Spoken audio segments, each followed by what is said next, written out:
everything is going to be perfect, because we're the only ones living this life among so many others. We're the only ones living as us. And throughout the journey, we find things we really love, things that light us up, things that challenge us, things that scare the shit out of us, things that help us grow, mature, and evolve, things that we don't enjoy, don't love, don't like, prefer to not be around or experience.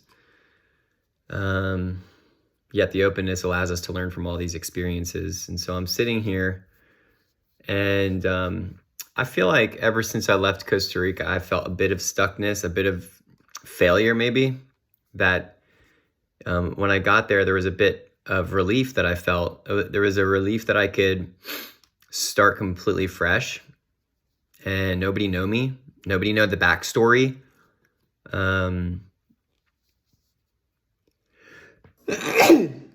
When nobody knows the backstory, you really truly can create whatever you want. You can be whoever you want to be and be defined by however you show up. And I came back to a safe space. I had family here and support. And that's the reason why I came. And not only did I, my kids did. My kids had support. They had familiarity, and they needed that after their life had been completely shook. And when you create something in partnership and then it ends, I believe that there's a long period of time, as I'm experiencing it, that takes to rebuild your priorities, to rebuild who you are, rebuild what your interests are, to redefine who you are. And what's different is, like, I'm in a different stage in my life. Not only my physical age, when I got married, I was 28 years old. I was 27 when I had my first kid, and that was 15 years ago. 15 years of Earth is changes everything. I've left corporate job and created a direct sales business. Then left the country, lived in a different country, began working to create, an entrepreneurial vision of coaching, not from a direct sales standpoint and structure of nutrition and wellness and supplementation, but more as just an overall holistic wellness and transformation of thoughts and transformation of feelings and acceptance of self, and having the ability to progress through the stuckness. And here I am. I'm not immune to the stuckness. I'm not immune to my own story. I'm not immune to the human element. And we may have many experiences in our lives, quantum moments that we can classify as stuckness, roadblocks, speed bumps, trauma, negative life experiences. And their only way we can evolve is to learn through them. It doesn't mean it's not going to be painful. It doesn't mean it's not going to suck. It doesn't mean that you're not going to feel worthless and incapable and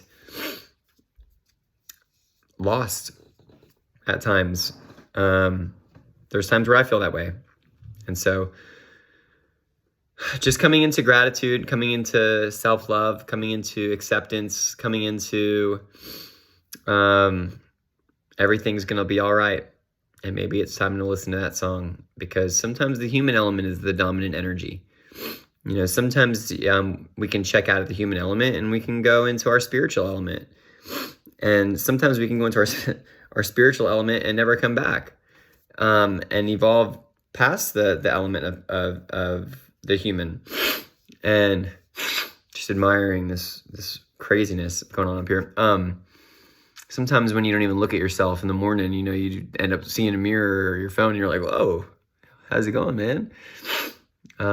Just another opportunity for self-love. So just moving through moving through life and trying your best to stay in alignment. That doesn't mean staying necessarily in your lane when it comes to like how we refer to that, like stay in your lane, don't step out and express yourself in some ways. But alignment is where life feels really, really good.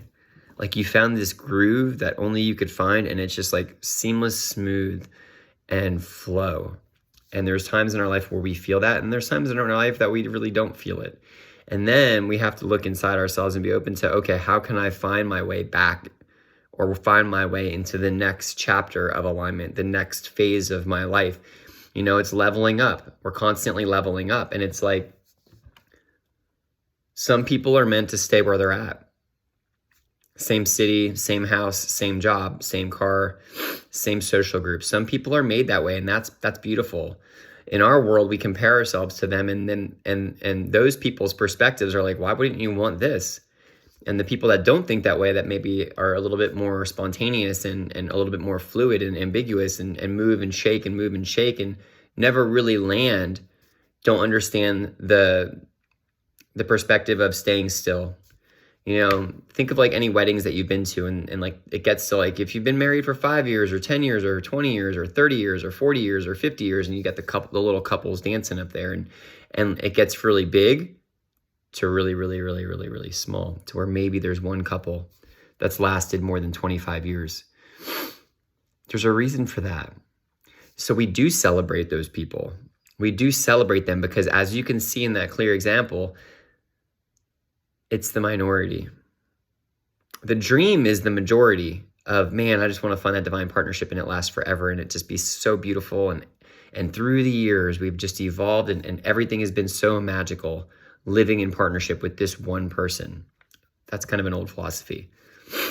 Some people's philosophy, and it works. But if we carry that, that's the only way. We are setting ourselves up for failure in all other capacities when it comes to partnership. I do believe it's important for us to find individuality and sovereignty and strength and confidence in self prior to getting involved in a partnership. Because many times we've seen it. When you're not strong in self and sovereign in self, you lean. You're looking for someone in some capacities to save you. And I've had to experience that over the last couple of years. This is the first time I've been single where I haven't really had someone to lean on and count on and expect things of. Since the first week of February, when me and my last partner decided to change into a new friendship, and now it's almost the first week of October. That'll be 8 months. It's fantastic. So much learning, and what I'm learning continuously and being exposed to is that I need more time. I'm kind of in the infinity sign right now. And that's just in the constant seeking of knowledge and expansion. And it may take years. It may take my lifetime. But the acceptance is where we really have to simmer, because I have to accept that I am where I am for many, many reasons. And that which I am experiencing is meant to be here. And yes, I can change my circumstances, but I will feel that intuitive change when it's ready, versus going out and grinding and forcing. So seeking the balance between those, the hustle, the grit, the fight, versus the patience, the calmness, the acceptance, the allowing, the surrender. You've got to think of like that infinity sign. It kind of has all of those, because we are human. All those energies are within us. And so just really grateful for life. Just needed to express myself. Hopefully one day when I watch myself, I can receive that which came through and was expressed out.